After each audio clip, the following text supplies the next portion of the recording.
wala tayong tigil sa pagkikipag-ugnayan sa ating pong mga taga-Israel na mga tauhan, sa OWA, sa DFA at sa DMW at pati na rin sa IDF para po mapangalagaan natin ng buong-buo yung ating mga OFWs doon. Admin, hingi lang kami ng ng update kasi nandito tayo ngayon sa command center. Ano ba itong command center? Ito ba'y inilaan para lang sa ating mga kababayan na dumaranas ngayon ng krisis sa bansang Israel? Nakadedicate ito sa Israeli conflict, kaya ito tuloy-tuloy tayo naglalakap ng mga informasyon para makapaghatid tayo ng latest situationers sa ating po mga kababayan. So, as of now, hinahanap pa rin natin yung 7 na reported na unaccounted for. Hindi po tayo tumitigil dyan. At we will provide you with updates as soon as we get them. Kahapon, naiulat nyo, admin, na meron tayong isa ang nasugatan. Tapos naiulat din na parang 5 yung natagpuan at 5 yung ngayon 7 na yung nawawala. Oo. Kaya tayo ingat na ingat sa paglabas ng information at mga pangalan kasi baka mamaya hindi pa accurate yan at magkaroon lang ng kalituhan. Ang gusto ko lang sana sabihin, kasi of course maraming napakainit ng interes dito sa nangyayari sa Israel at sa ating mga kababayan. Nag-a-appeal lang kami na please refrain from reporting unconfirmed, unverified reports kasi nagkakaroon lamang ng takot yung mga kababayan natin. Katulad kanina, merong akong kausap, nire-report na 100 daw yung Pilipino na nadakip wala pong ganyang katotohanan, and then hindi po nakakatulong kapag tayo ay bato lamang ng bato ng reports na hindi po verified. Again, I'm appealing sa ating mga kababayan na kung gusto po nating tumulong, hindi po yung excitement natin ang importante rito. Tamang impormasyon po ang ating pong ihatid at hindi lamang para makapagpuno ng oras sa ating mga binabalita. And then doon din sa ating mga kababayan, I'm very sure marami kayong mga natatanggap, mga pictures, videos. Ang transmission kasi nito, Cherry Light, maaari makapaglagay sa ating mga kababayan sa peligro. They may be traced. So let us refrain from transmitting videos and pictures. Lalo pat, again, hindi po verified kasi nagkakaroon na ng unnecessary na takot yung ating mga kababayan. Although we understand very well na talaga namang nakakapagdala ng agam-agam itong matinding agam-agam ito nangyayari sa Israel. But again, I'd like to assure you that you have a fully working government na hindi po natutulog para tayo po ay mag-monitor at gawin kung ano ang necessary. Admar Jade, meron kayong gustong itanong kay Admin? Admin, magandang umaga. Si Admar po ito. Yung mga kababayan natin, mga kamag-anak ng mga... Magandang umaga, Admar. Opo, yung mga kamag-anak natin ng mga nagtatrabaho sa Israel, mga OFW dito sa Pilipinas, tuloy-tuloy ba yung pakikipag-ugnayan sa inyo? At kumbaga, kasi ang isa sa kanilang mga... Wala. Opo. Yes, Admar. Isa kasi parang sa kanila is yung pagtawag nila sa social media, Messenger, Viber, kung ano man, at kung hindi nila makontak, kumbaga parang nalalagay din sila sa yung takot nila. Nakikipag-ugnayan ba sila sa inyo para i-confirm kung nasaan na yung kanilang mga at kung ilan na po yung mga kababayan natin na taon? Katunayan, yung isa sa mga hinahanap natin, yung nahihatid nating balita, si Yanyo Pacheco, yung kanyang asawa at anak ay pinasundo na natin sa Cagayan Valley at mga 9:45 AM darating dito.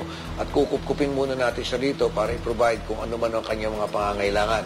Para pati sa monitoring, makasama natin siya.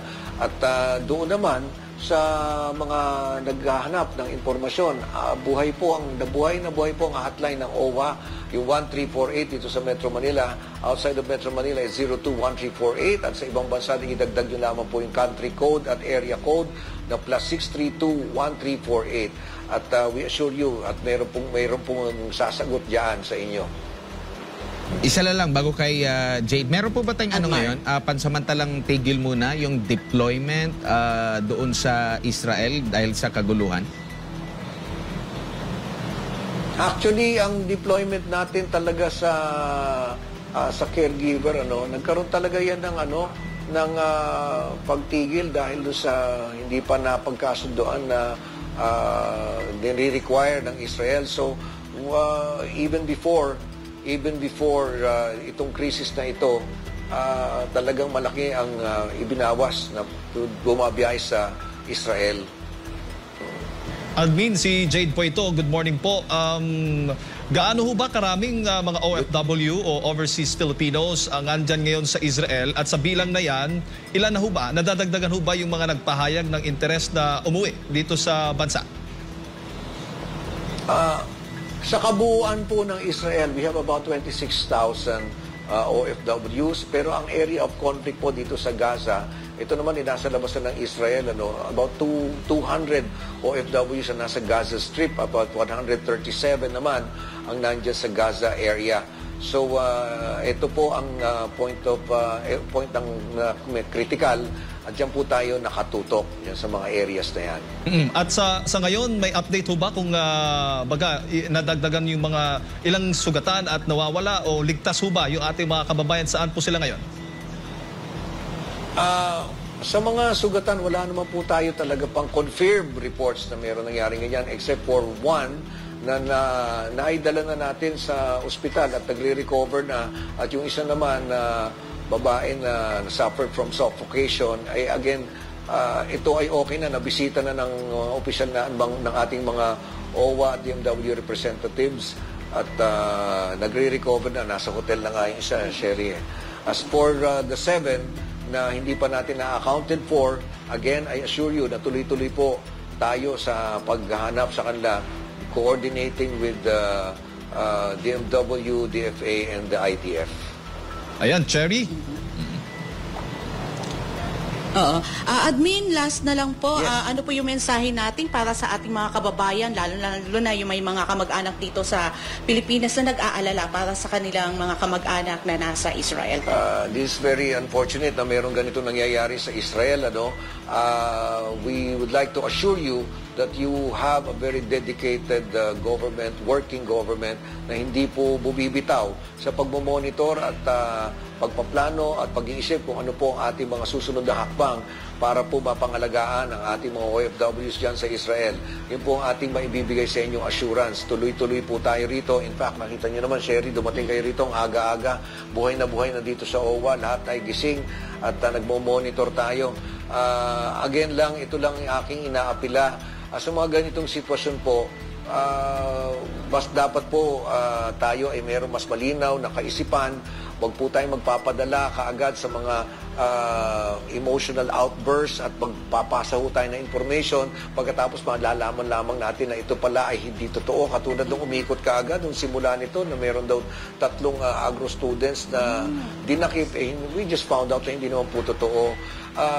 Sana po yung aming appeal ay pakinggan na yung pong informasyon ay maging maingat po tayo kasi akala lang natin nakakatulong tayo sa pasa po tayo ng pasa na informasyon.